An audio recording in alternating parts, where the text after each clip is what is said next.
Hey guys, what's up? I wanted to go over the key features of a parabola with you. This is Mr. Crowther, and we are moving on to our last function of the year. We focused on functions in general, linear functions, exponential functions, and lastly, quadratic functions, which is where we're headed. And quadratic functions make this U shape, or if it's upside down, this N shape called a parabola. So we just want to go over the key features of parabolas with you very quickly. So the first thing we're going to talk about is this turning point. So if I'm going from left to right and I'm going down, and at this green point, it turns and heads upwards. This point has a very specific name. It is called the vertex. The vertex is identified by a coordinate. If this scale was by ones, then the coordinate of this vertex would be 1, -4. Some things we should be very familiar with. Wherever the parabola crosses the y-axis is going to be known as the y-intercept. Another important point here. Here the coordinate would be 0, -3.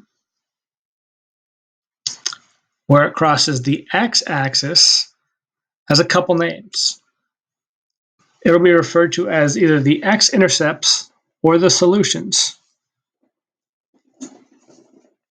So when y equals 0, your x value will be the solution. So my two x-intercepts here are going to be at -1, 0 and 3, 0. And my parabola can either have two x-intercepts as shown here, one x-intercept if the vertex is on the x-axis, or no x-intercepts if the vertex is in quadrants 1 or 2 or 1 and 2 without crossing the x-axis. And lastly, we have this orange line. This is new for probably most of you. This is known as the axis of symmetry. It is a vertical line, so it's always in the form x equals.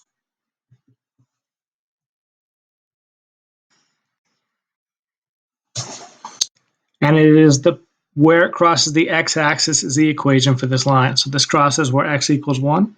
So my equation for my axis of symmetry is x equals 1.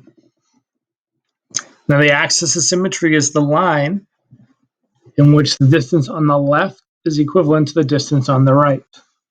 So at any given point on the graph, the distance for A will be equivalent to the distance from B. In other words, it's symmetrical. If I folded my parabola in half vertically, I would create that axis of symmetry.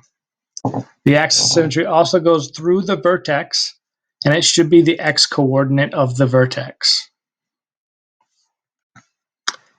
And lastly, while we're on the vertex, we could have two possible situations. I mentioned that it could either be a U shape or an N shape. If it's a U shape, the vertex is referred to as the minimum of the parabola. It's the minimum point, the lowest point. If it's an N shape, it's referred to as the maximum of the parabola, or the highest point.